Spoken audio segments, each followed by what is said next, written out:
we've got Leggero versus Cassius Ono. Was everything I thought it would be. Absolutely nothing. We had Kaylee Ray versus Xia Li, and I had no idea what to expect, and it didn't matter. We had Flash Morgan Webster and Mark Andrews versus Mustache Mountain, and this should have been awesome. It was extremely underwhelming. Gentlemen, raise your beverages. No toast for you. No toast for you. Support, no DQ. Welcome everybody to the NXT party for episode number 40 of NXT UK. I'm your host, the Rated R reviewer, Stefan Osborne, joined as always by the General Jerry Slaughter. Good evening, wrestling fans. And tonight our special guest is the Simple Man, Noah Foster. How are you doing, Noah? I'm doing very well. Good to see you both again. Ladies and gentlemen, I am now the No DQ Predictions champion. Absolutely. Reigning and defending. Team No DQ for NXT. NXT team as well for life. So tonight, as previously stated, we have Leggero versus Cassius Ono. We have Kaylee Ray versus Xia Li. And we have Mark Andrews and Flash Morgan Webster against the Mustache Mountain. Yeah, I said the Mustache Mountain. I think it sounds better. Yeah. So, anyway, 3 matches. I think they had room for 10 more minutes and could have put another match in here because it was a 50-minute show. But whatever. To be fair, the main event, the tag team match, had some moments in it. I've got a lot of spot notes, but it was overall underwhelming, and you kind of saw Mustache Mountain winning because they are the big baby faces. In fact, they were the ones with the baby face corner. Yeah. So most of the show was kind of predictable, and it was very underwhelming. So let's kick it off with Leggero versus Cassius Ono. Your thoughts, Noah? It was a basic opener. Leggero's been on a mixed run. Originally, I thought he was going to be pushed towards the title. He seemed to be on a hot streak in the actual UK. And then he just got jobbed out to Cassius Ono, who seems to be the newest acquisition to NXT UK. The match was meh.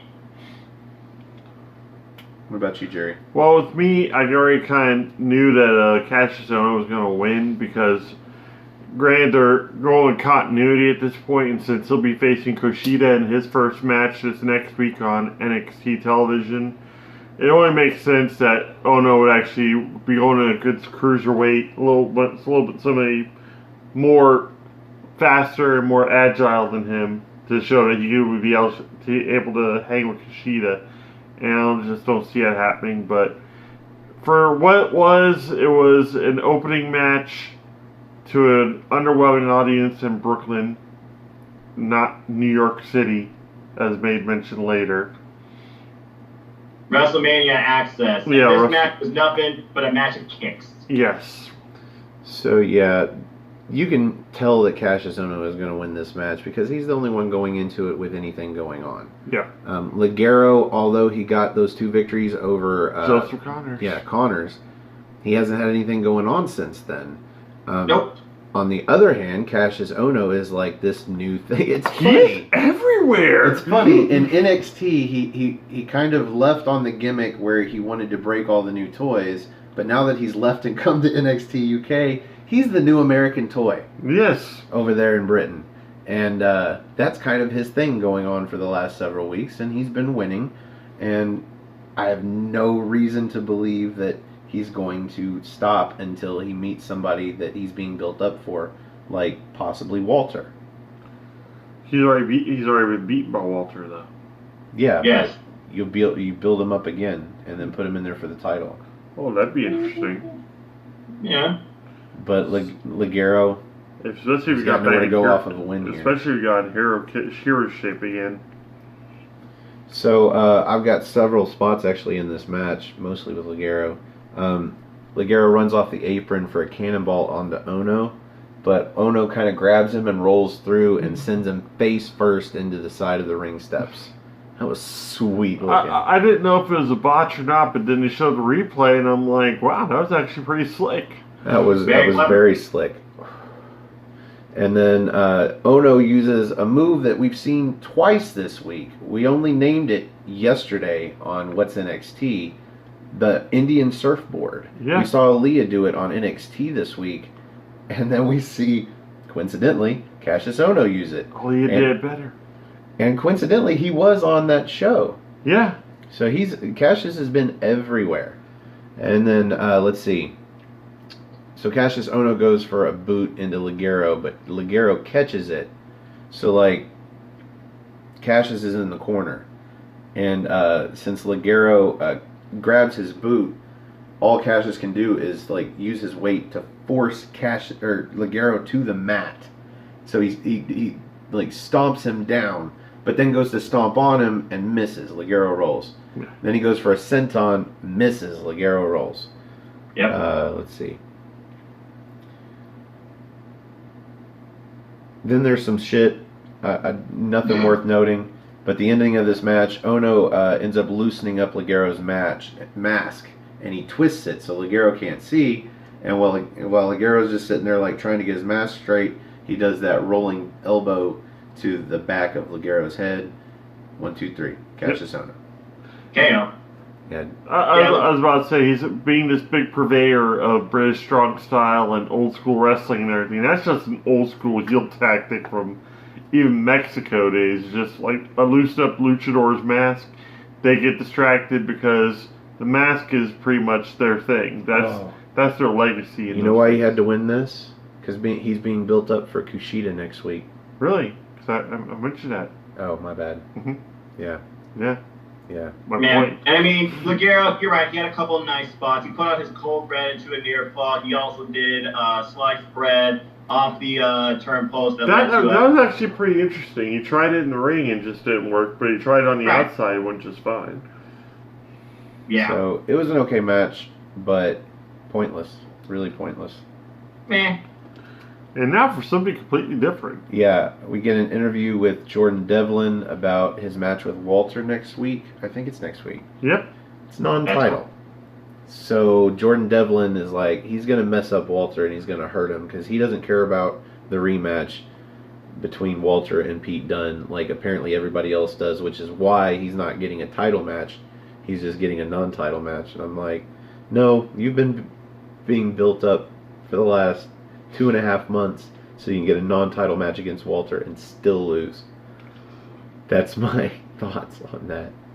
What about you, Cherry? My mentality is this: any match that Jordan Devlin's in, I get kind of invested in regardless. Even with the Travis Banks feud, even though that went on for entirely too long, I think. I got burnt out. I'm already burnt out on Travis Banks in general, but at the same time, the fact that, like, he had so much time with Devlin, who should have been either going for the title itself again or just made them bring in a mid-card title by now. That he should be at least king of the mid-card there at this point, but he's just kind of floundering, and now he's being fed to Walters next week, more or less. Then again, miracles happen. He could win. maybe that's why it's a non-title match. Yep. Or they're using that like they often do but, to give you reason to think that maybe Walter will lose somehow. It's another match in Brooklyn. I doubt they're gonna have Walter drop the match Jordan Devlin. Yeah, who do you want looking strong coming out of this? You definitely want the champ looking strong. So, I agree. So after this, we get Noah's thoughts on sorry, Noah. Yeah, your thoughts on this? So basically, he says, after this match, regardless if it's title or non-title, people will think I am literally the most worthy to become champ. But like you said, it's in Brooklyn, so I don't believe this is going to deliver as good as it would if it was in actual United Kingdom. Oh, yeah. But to hype myself up for this match, because like you said, when it comes to Jordan Devlin, you should be invested. He's one of the hardest working people I can think of on the UK roster that constantly gives you a good match. Absolutely. I saw he already had previously 2 bouts with this guy, each one of them sharing a victory. Go look up Over the Top Rope Wrestling, WrestleRama 2, and Scrapomania 5. Incredible 20-minute bouts. I'm hoping to be at least slightly teased for a better match after next week. But I don't see Walter losing. I could buy into that at least. Now, if Jordan Devlin pulls off a victory, are we thinking a title match for him? Maybe even before Pete Dunne. Maybe even a triple threat match with him and Pete Dunne and Walter. If that scenario plays out where Jordan Devlin somehow miraculously pulls off the win through dirty mechanics, count out, you name it, because obviously I don't see him cleanly beating Walter. You're going to keep Walter looking strong. Then yes, I can possibly believe them doing a triple threat match. But NXT UK, for thank God, is not about freaking triple-person, multi-people matches when it comes to their damn title. Why the fuck can't Vince McMahon get past that act? I don't know. I could see a scenario where Pete Dunne comes out and interferes in the match and causes Walter to lose to Jordan Devlin, but then ends up screwing himself because now it's a triple threat and he doesn't have to get pinned or pin anybody in order for the pinfall to happen. Yeah. Right. Like Walter I see could Pete win Dunne just pinning preparing Jordan for his Devlin. rematch, which we know is going to happen. Because for all of these tapings in New York or in WrestleMania Brooklyn, Access, you're right, New York. we haven't seen Pete Dunne live. We've only seen him in that sort of vignette at the end of the show. Yeah. And Correct. it was just a video package. And that I could feel like- that could have easily been filmed after Takeover, like he just showered up and got that done. Well, maybe that's because you don't want to tip your hat that Pete Dunne is there. Yeah, Right. So the crowd isn't chanting for Pete Dunne during the match yeah. because they know Right. he's there. You want to try and keep this crowd invested as much as possible. So up next, we get a video package for The Hunt. That is Jay Melrose, also known as The primate, the Primate. And we've got Mike Hitchman, who is... the wild boar. There we go, the Wild Boar. Collectively, The Hunt.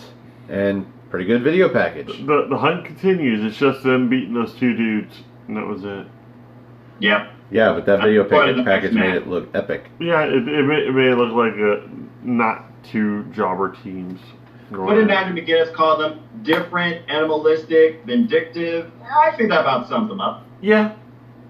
It's a little over the top for these guys at this point, but yeah, okay. So after this, we get a video promo-ish Yeah. of Fabian Eichner and Marcel Bartel. Never They get are- sick of those two. They are out in the Absolutely. areas in Access, like around the people, like walking by replica titles, talking about how people can just buy a title now. Yeah. And walking Yeah. past the rampway where people get photos taken, like they're doing an entrance, and they're like, you know, people don't have to pay their dues to get these entrances and things, and they're talking about all of that meaning so much more to them, and the ring, It's Jerry, sacred. is sacred. The mat is sacred. Yes. That's the difference between you and us. Back in my day, you had to earn the right to step on the mat. Keyword here is the mat, but you're absolutely right. Yeah. Loved it, though. It was a great promo, and like it's just more and more foreshadowing. This is gonna be so awesome. So after this, Thanks for those two. we get Toni Storm come out for an in-ring promo. And I would almost call this a segment, like a fourth segment, but it really wasn't. She said some stuff a little bit, like she's promoting the division, like she's Right. talking about the depth of the women's division on NXT UK, and I'm like, it's pretty shallow if you're just going by the couple of people you're talking about. She gives props to Rhea Ripley in the 3 matches that they've had, where even Jerry called it, where Rhea carried her, or maybe it was Noah that called it. But yeah, it was not a Well- great promo, and it was very short, and then she just left. Again, you got to remember that this is at Access, so it's not going to be treated like a normal NXT UK episode. Again, I feel like this would have been treated a lot better. You would have built more. There probably would have been like an after post beatdown angle. Heck, maybe Jimmy would have turned and came out and beat her down. But she did acknowledge some other names. She acknowledged Zara Brookside. She acknowledged Nina Samuels. She acknowledged Piper Niven. But she sees herself being champ for a long time. But afterwards, we get some foreshadowing, which I think was the best part of this, of who could be her next potential candidate. And these two have met before in ICW.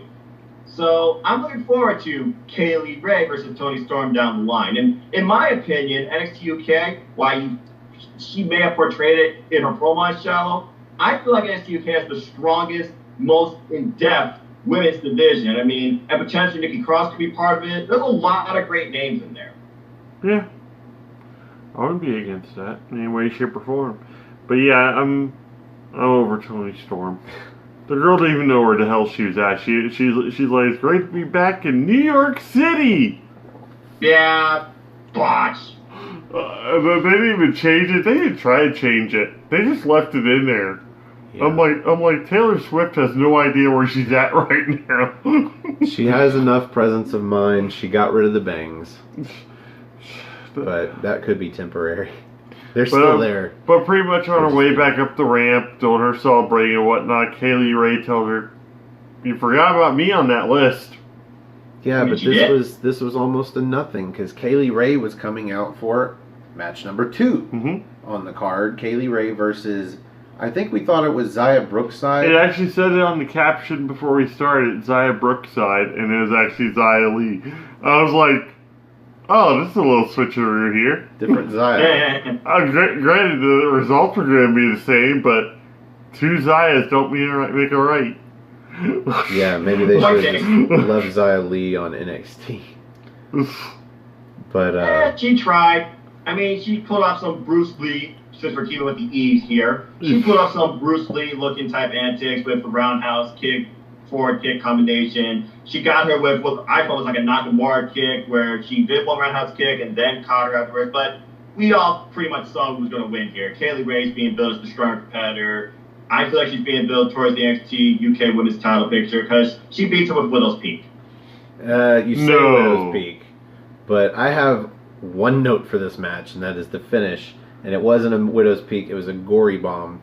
She just followed through with it like it was a flapjack or a pancake. Right. They're just calling it that. The Widow's Peak was a gory neck breaker. Yeah, if anything. Yeah. Yeah. But this was just a gory bomb, a magnificent gory bomb, magnificent. But only note I've got here: this match was nothing special. No. If anything, it was just meant for a stare down between Kaylee Ray and Toni Storm, pretty much. Again, we're seeing foreshadowing where they're going. I think with the NXT UK Women's title picture. I mean, Kaylee Ray, she's faced Toni Storm before, so it wouldn't surprise me. They faced each other back in Target Wrestling. They faced each other back in ICW. So again, there's a lot of history there too. And as you know, NXT UK, it falls off storylines and matches from their partner promotions that they promote and let their talent still work with.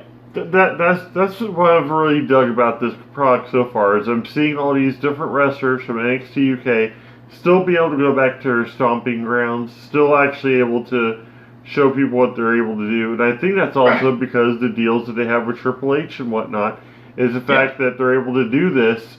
That way they can not really poach talent as much as coach talent. They're able to actually bring them, start priming these guys and bring them up into the NXT UK brand, which I'm totally okay with. They need to build. This is all PR and public relations with the other companies, because they are going to have to consistently get talent from other places to fill spots in NXT UK. Yeah. And it's better to have a working relationship with a handful of companies than have a bad relationship with all of them. Yes. Exactly.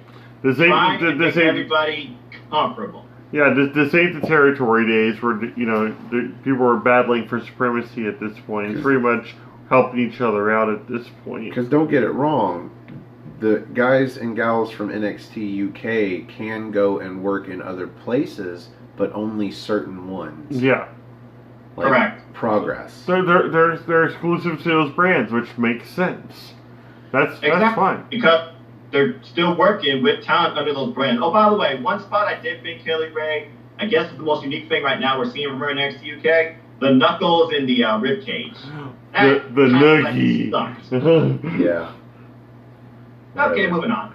I liked it better with the scratching from Jenny, yes. Well, Jenny we have no idea what's next for her. Ever since interviewed her and she walked away. Jenny does everything better. So after this, we get an interview with Piper Niven, and this was, I guess, at a booth somewhere in Access, and she's doing signings, and the cameraman is getting her to sign something and answer some questions. mostly about Rhea Ripley. Cameraman's a fan. And she basically just says Rhea Ripley's a bully and she doesn't get on well with bullies. There we go. And let's see how Rhea can handle someone that is not so easy to bully. Yeah, pretty much. Yeah, that's been... She looked like a librarian. That's been on the nose since the beginning of this. From the time when we saw Piper Niven debut, it was right after Rhea Ripley had said that she was the dominant female. Correct. Well, now that's being challenged by Piper Niven. Yeah. Obviously, so anyway. Yeah, it's all of this has been on the nose. I'm just waiting on the match. Yeah. I just want to see the match. So after this, let's see, we've got the cameras in the backstage somehow are noticing some ruckus. They go down the hallway, and there's Zach Gibson and James Drake throwing the gear of Amir Jordan and Kenny Williams out of the locker room into the hallway and saying they don't deserve anything and they can get dressed in the fucking hallway. Yep. Corridor. Yes. Whatever. This was mildly amusing to me. Basically, they're just building it so they don't belong. They're the underdogs. It really means one thing and one thing alone. They're going to pull a massive upset on the grizzled young veterans. They're going to win the belts, and they're going to be transitional champions to someone. We can only hope that it's Eichner and Martel who go out for revenge for that humiliating loss from them that last time. Okay. If they win the titles just for Eichner and Martel to take the titles off of them, I'm okay with that. It doesn't happen just like that. I am so not okay with Amir Jordan. You've always told me you're okay with, like, you know, a transitional champion as long as it makes sense. If Zach Gibson, like, plays up an injury or something, like his eardrum bursts again, or maybe like his toe injury that he has, and like they capitalize and get the belts, I see that, and then Amir Jordan gets cocky. They introduce some sort of open challenge. Eichner and Martel being super serious, wanting all the comedy out of the ring, goes in there, destroys them both. Like, especially Jordan. Kenny Williams will get taken out, but Jordan will get most of the beating, and they'll walk away with the belts. And their revenge for the loss. Yes. And that makes all the sense in the world. Yeah, quit making so much goddamn sense. Let's move on. We get the announcement. I guess so. Next week, Walter versus Jordan Devlin. Just as a reminder, because I mean, seriously, I expect to enjoy that match at the very least. Oh, it's gonna be enjoyable. He's gonna get shot. And we are on to the main event. Yeah, because there's only 3 matches. So we've got Mark Andrews and Flash Morgan Webster versus Mustache Mountain. That's Trent Seven and Tyler Bate. And this match had a lot of M's in it. Yeah. Along with a lot of M's, it had high expectations considering who we were talking about. At the very least, I wanted to see Mark Andrews and... Flash Morgan Webster. No. Mark Andrews and Tyler Bate lock up. And do some shit. And I used to think that Mandrews and Bate looked alike for some reason. And then I see them in the ring right next to each other, and they literally look like the not the Avenger movie, but the Captain America. Yeah, they look like the Captain America movie, the before and after. The tiny guy and then the muscly guy. Like it's night and day when you see them next to each other. So anyway, just a thought. What did you think about this match, Noah? Well, what can you expect with these 4 competitors? Where this match really has no story, it's just build off mutual respect. And Mustache Mountain really needed the win here after coming off the Dusty Rhodes Tag Team Classic and losing in that. I expected a great match. I expected some fun spots. I expected some fun tag team chemistry between both teams. I expected some unique combinations, and I got all that. This match was okay, but not nothing to truly go home and remember about. There were some good spots here, which I'm sure you'll cover. And as far as what's next for these 2 teams, I just see Mustache Mountain continuing their way towards the NXT UK Tag Team Championships. However that might be.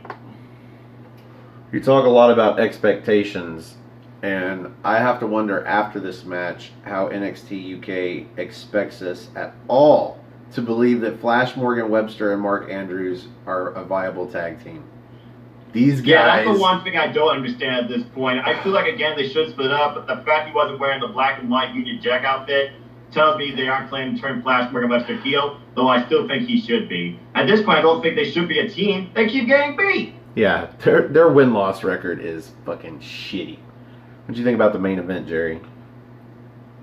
It was what it was. Basically, it was just two teams. It was a showcase match, is what it was. They took They took two teams that, like one of those last shows that we saw for the Takeover Dark matches with Street Profits and Eichner and Martel.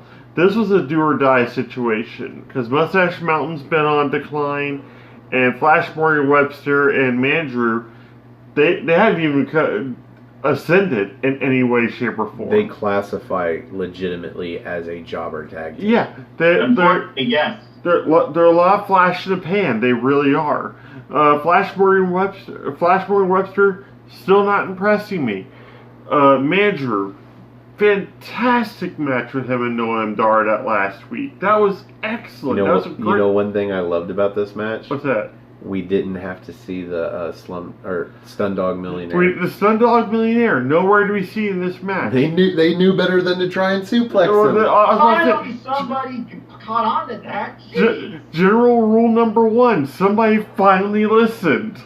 Our bet was that he was going to hit it on both of them. Yeah, they were going to go. Like they were going for a double suplex, and he was going to get the hot tag off of a Slumdog Millionaire or Slumdog Millionaire to both of them. But we didn't see that even. We saw a bunch of what we usually see out of Mustache Mountain. We saw one sick maneuver out of Mandrew and Flash Morgan Webster that caused attention. Oh, one specifically. Yeah, one specifically sick move. Tag team offense, yeah. Yes. And otherwise, there wasn't really a lot going on in this match. The crowd was feeling it for a little bit, but that's only because I think they were programmed to chant a certain way just from what they've seen on the British broadcast. Otherwise, this was not, like he said, nothing really to write home about.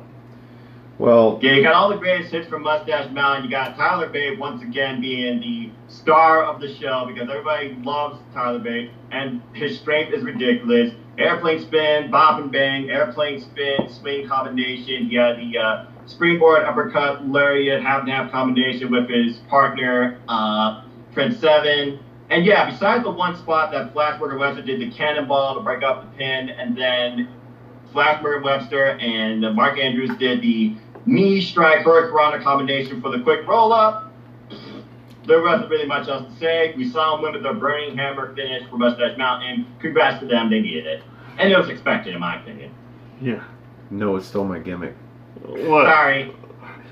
I actually have far more breakdowns than that, far more points of high spots.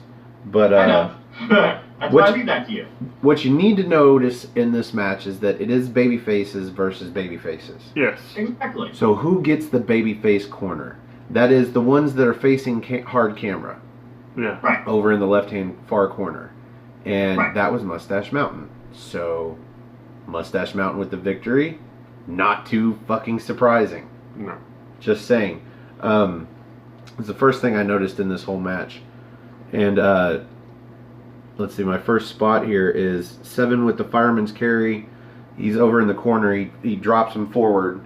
And then Trent Seven comes off the top rope. And this is a move we've seen before, where he kind of trips over Trent Seven's shoulders into the senton. So I still think that's pretty cool. I love the spots where Mandrews slides and like ducks under shit. So like the first one, he ducks under the 7-star lariat. Oh no, this is actual duck. Never mind.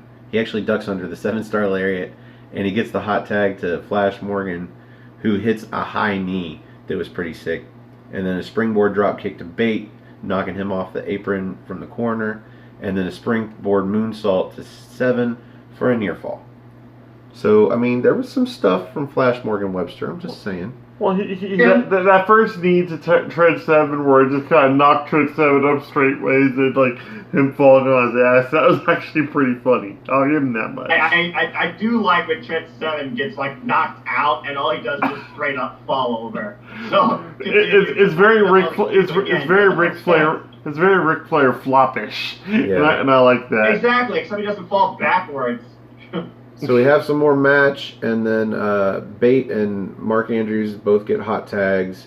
Bate hits the running uppercut in the corner to Mark, and then stacks them both up in the corner and hits the running uppercut, European uppercut, by the way.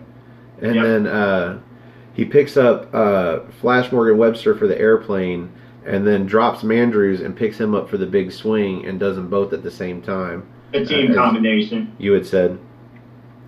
Let's see, Flash Morgan goes for a suicida outside, but Bate catches him, and then does the airplane swing outside. And then he gets back in the ring, hits an exploder onto Mandrews, and a running shooting star press for the near fall. And then this is where Mandrews ducks and slides under the double clothesline from both of Mustache Mountain, and then gets up and does the double backwards overhead kick. Double Pele kick. I Always love sweet. how both men look at it. They see he's like, and he stops for a second, and they don't see it coming. He just hits you. Because if you look at it, it's like a moment where Mark Andrews really just pauses, bracing that, and then prepping for the move. I feel like you could dodge it. You should. They see it coming enough for an oh no face. I saw the oh no faces. That's what I mean. Then they roll to the outside off of that move, and we get the tag and see Stereo Tope Con Heroes by Mandrews and Webster over the top rope to the outside. And then they get back in the ring, and Mandrews hits an assisted 450 onto 7 for the near fall. So they had several near falls in this match. And then Trent is chopping both guys like crazy. And then he goes to chop Flash Morgan Webster, and he ducks. And so he grabs him, and he throws him into Mandrews in a DDT grab, and then chops Mandrews and takes him down and drops Flash Morgan with the DDT off of Mandrews. That was clever. I've seen that play out with better finishes than a chop. I think Jerry moaned about the chop doing that. It's a powerful chop, though. It really is. Anyway, so we see the what we call the Peter Pan, where Tyler Bate springs off of the top rope with his arms up, and then comes back and hits the lariat into the Dragon Suplex by Trent Seven.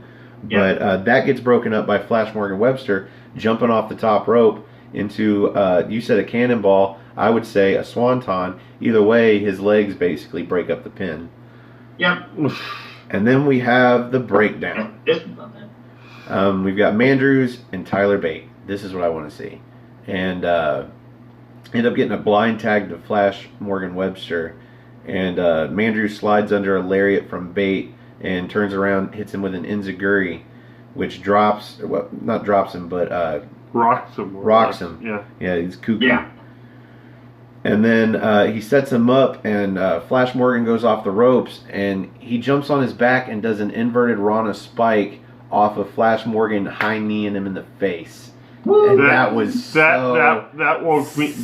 me up. That was the moment of the match for me. That was their last near fall. After this, basically, Mustache Mountain take over, because we get a tag to Trent Seven.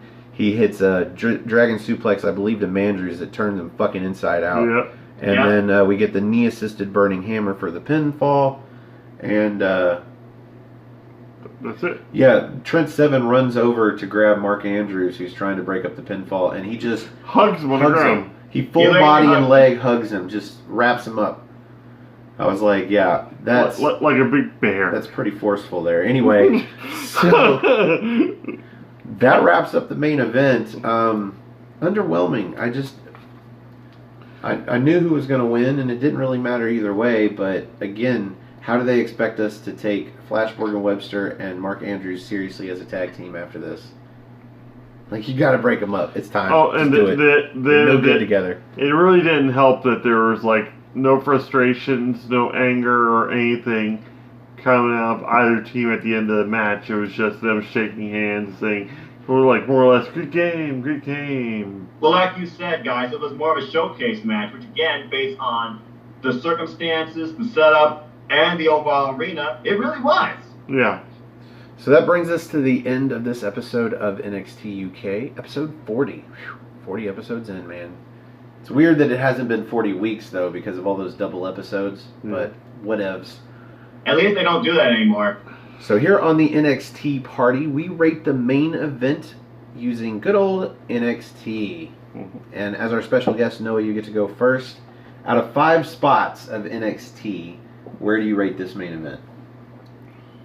Well, unfortunately, there was no real story, I feel, going into this. This was just really to show you what NXT UK is all about, the generic line used by Big Joseph.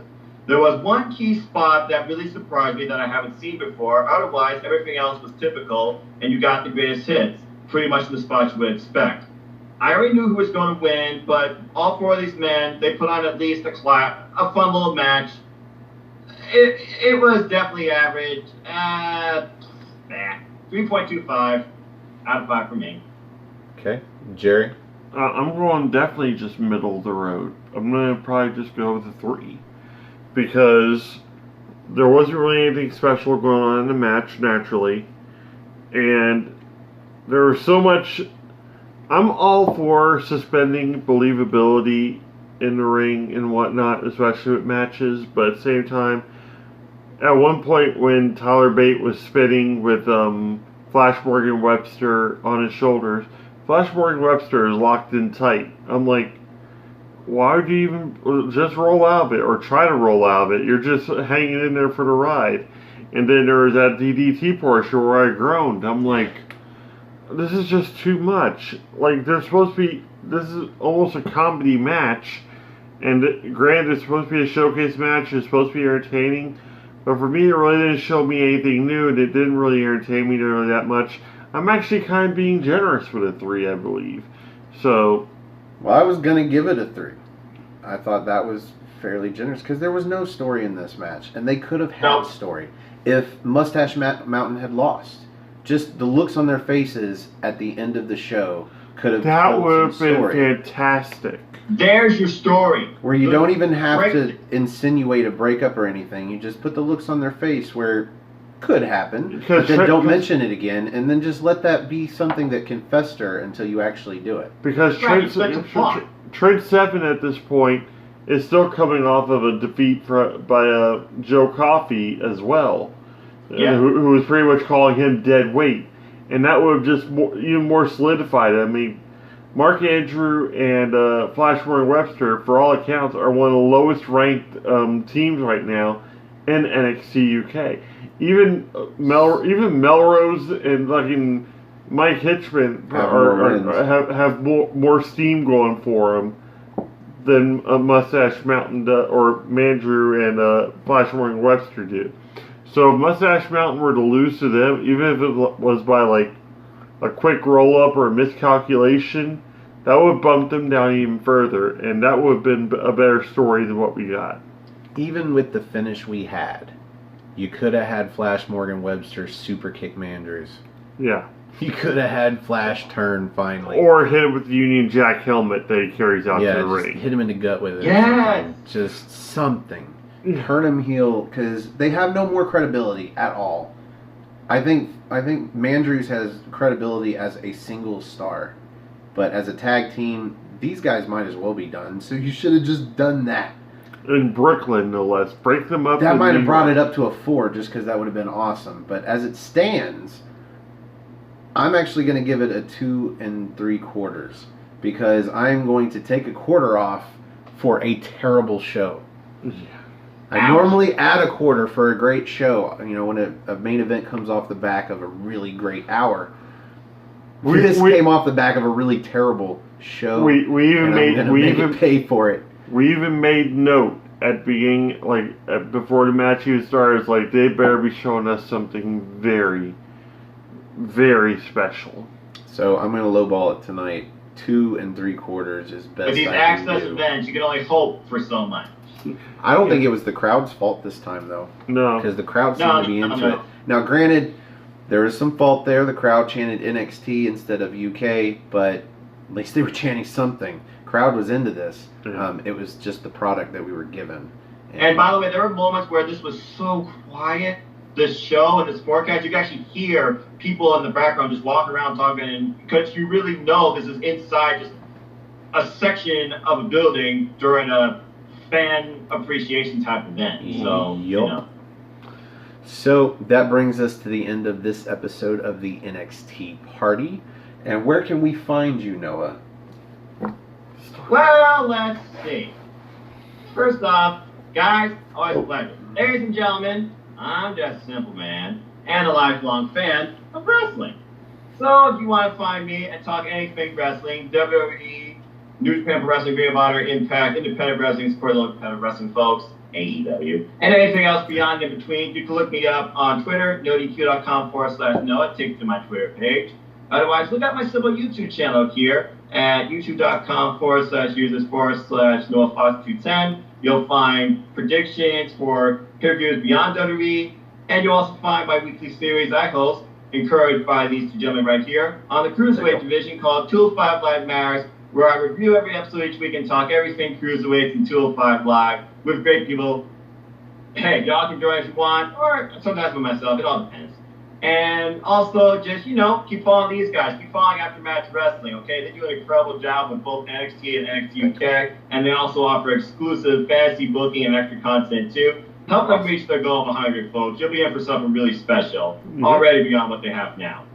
And, of course, follow NoDQ. That's what we all work with. Yep. So go buy a shirt, nodq.com/shirts. Follow the channel if you're on YouTube. Follow them on Twitter. Find it on Facebook. Go to nodq.com. Interact with people, and there's comments for everything. And you'll find everything there. Polls, reviews, chats, sexy female pictures, and everything else in between. And go check out our listening spot by #NoDQ. And stay tuned for me and these two gentlemen right here. Will be coming back where I'll be defending my title against the rest of Team NoDQ for Money in the Bank. Yep. I'm not going down that easily. And as always, I'd like to close. Support your wrestling outlets, both big and small, and let's keep growing this wrestling community together. Simple as that. And I love waffles.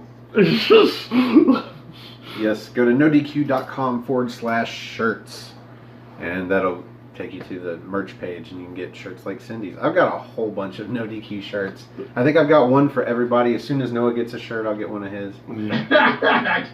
I can't believe you don't have a shirt yet. I'm shocked myself. So, but you can find Cindy the shirt that I'm wearing. You can find her.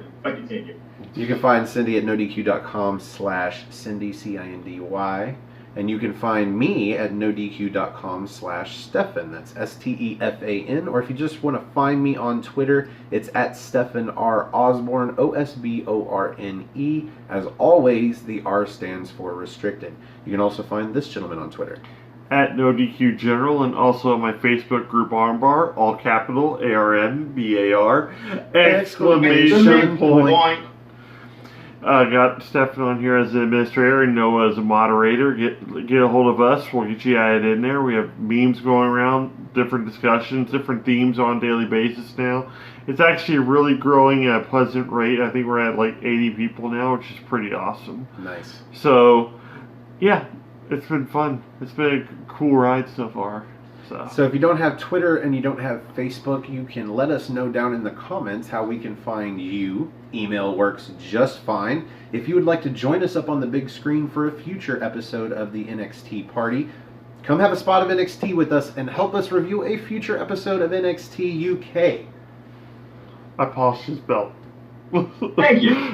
Yes, we are always looking to expand #NoDQNXT. Yes. So if you like this video, click the like button that is underneath me. And if you like all of our videos, you should probably click the subscribe button. That's over there underneath Jerry somewhere. It's right around this area. And over there next to that, we have the share button. And that is our favorite button because we are just trying to talk to you about wrestling. And you have friends that watch wrestling, probably. So share us with your friends. I won't go into the spiel today, but you can pause the video and go share it if you want. Do it. Do it. Do it. Just do it. Do it.